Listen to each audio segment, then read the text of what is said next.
talking about a nigga that'll fuck your whole world up. You and your boys make a scene, I'm thinking AC Green, cause it's gonna be at least 4 or 5 you niggas in the room curled up. 1, 2, 3, 4, 5. You ain't nothing but a MC.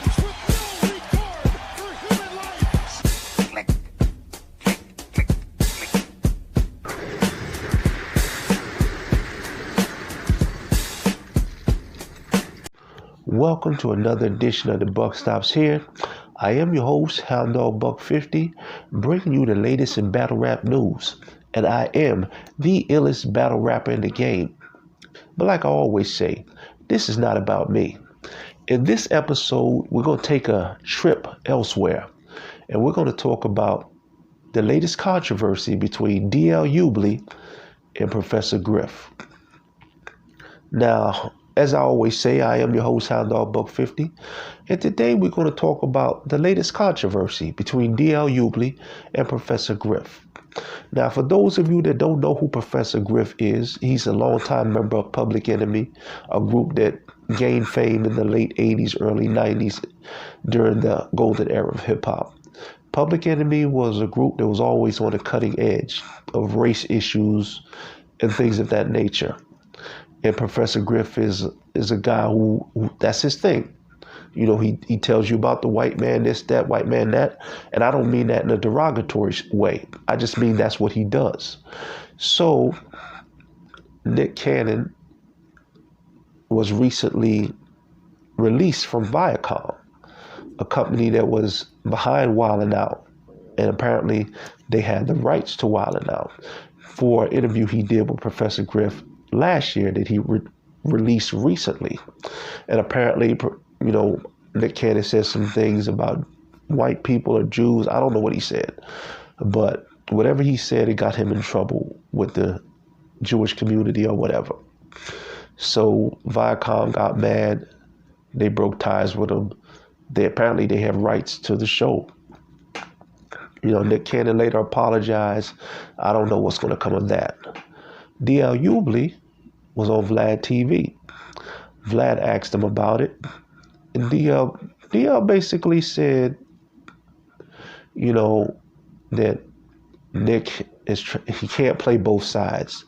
You can't be militant and then be on the commercial side of it as well, because the two don't clash.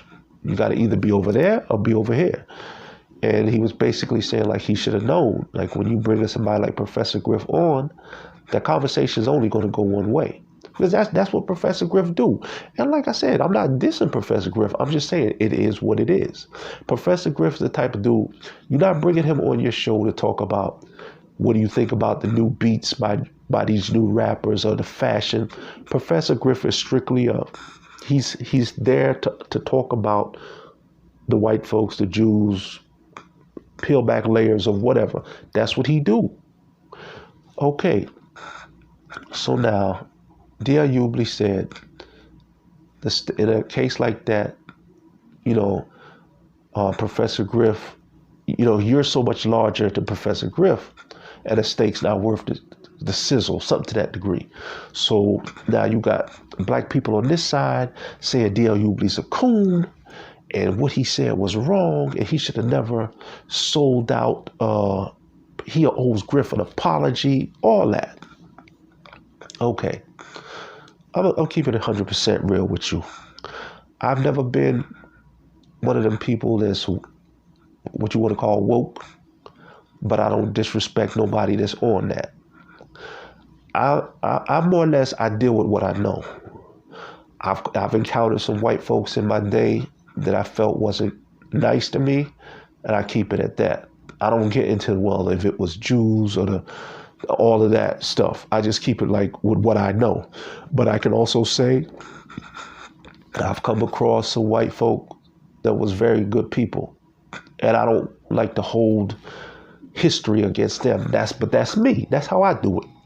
And I feel like, unfortunately, with black folks, especially the righteous woke community or whatever, I feel like it's no medium ground. It's either you ride with me or you just a bitch ass nigga if you don't ride with me.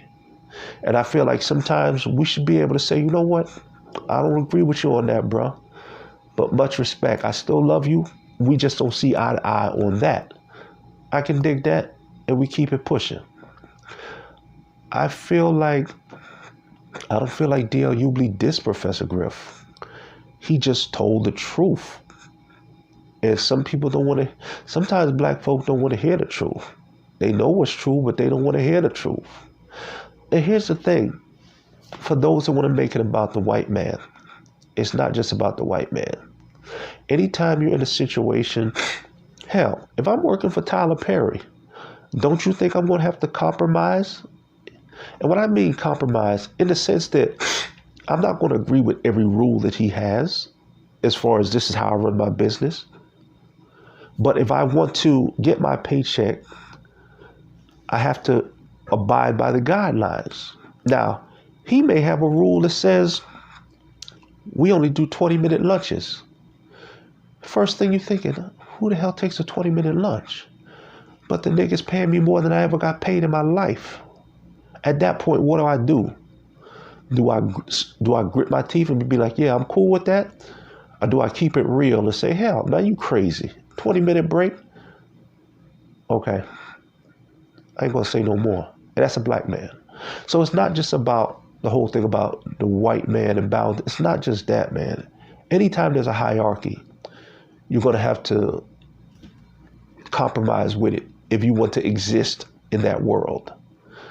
You know, and people say, keep it real. But I tell you what, you can only keep it but so real in this life. Yeah. Keep it too real and see where it gets you. Go on a job interview, and when you get there, keep it 100% real. Tell the person when they ask you how was your day so far, tell them that you had a little smoke or on some stuff before you got there. Tell them you thought about banging some chick before you walked in the door. See where that gets you, Mr. Keeping It Real. As Dave Chappelle once said, when keeping it real goes wrong, sometimes you can keep it too damn real. Professor Griff has nothing to lose. So it's nothing for him to say, white this, white that, white animal this. Professor Griff he's not dealing with NBC. He's not dealing with any of those people. So what does he have to bite his tongue for? People don't want to admit it, but when certain things happen, things change. When you're a regular person at the job, you're more free to do what you want to do. But now all of a sudden when you get that managed position, you got to kind of think about that chick that you were flirting the hallway with, because now you got more to lose. And it makes you think, like, damn, before I wouldn't have thought about that. But now I got to think about it. Tracy Morgan made a joke one time. If his son was homosexual, he'd kill him. Gay community came down on him. Tracy Morgan had to apologize. Now I know a lot of black folks will say that's weak.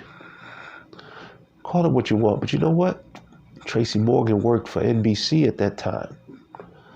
And so it changes the dynamics. Now back when Tracy Morgan was doing Def Jam and all that, and he was still a greasy, broke dude from New York, that could have flew by easy. He wouldn't have got no heat for that. But now, years later, he's in a whole nother world. And these people are signing the checks. So he bit the bullet and he apologized. Call it what you want. At this point, Tracy Morgan is making more than he ever made. He could keep it real and say F off, that's what I meant. But what does that do at that point?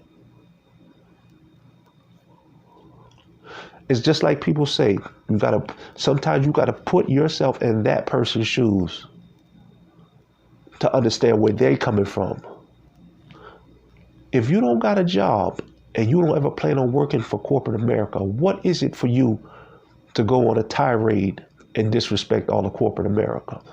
But now, if you're the other person and you're working in corporate America, you want it to be known that you don't like certain things that are going on, but at the same time, you're still trying to keep your job. So it's different. You can't really go all out the way you want because you're trying to tread nicely. so that you don't offend nobody. This ain't just about white people. This is just about people in general. If thoughts could lock people up, you think jails is overpopulated now? Huh? Yeah, that's all I'm going to say. So I don't want to make this ain't about the whites or the cooning. It's just about real life. When you're in a certain position, you have shit to lose. Now, if Nick was on it like, you know what? I'm tired of just wilding out. I don't want to even be bothered with this shit. And he put that out there as a way to sabotage himself so they could get rid of him. Well, that's genius, because he don't want to be bothered with it no more. But by him apologizing, that only said one, that let me know one thing. That's not what he wanted to happen. So Nick, if that wasn't what you wanted to happen, you should have never put the video out, or you should have never said what you said. You should have just sat there and let Professor Griff say what he say. Because we know what Professor Griff do.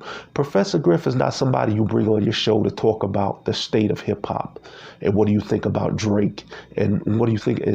No, Professor Griff does one thing. He has one lane, the white man, the Jews. That's what he does. Nothing else.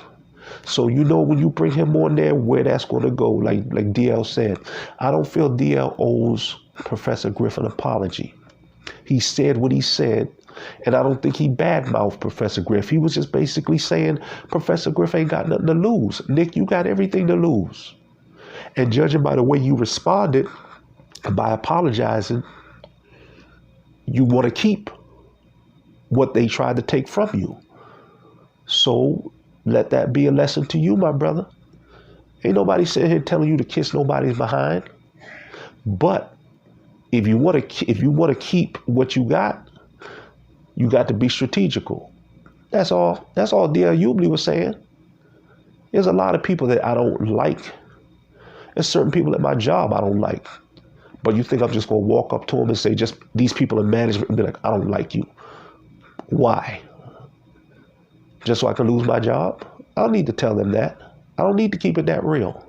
Nobody needs to keep it that real. And to whoever don't disagree, I love you all the same.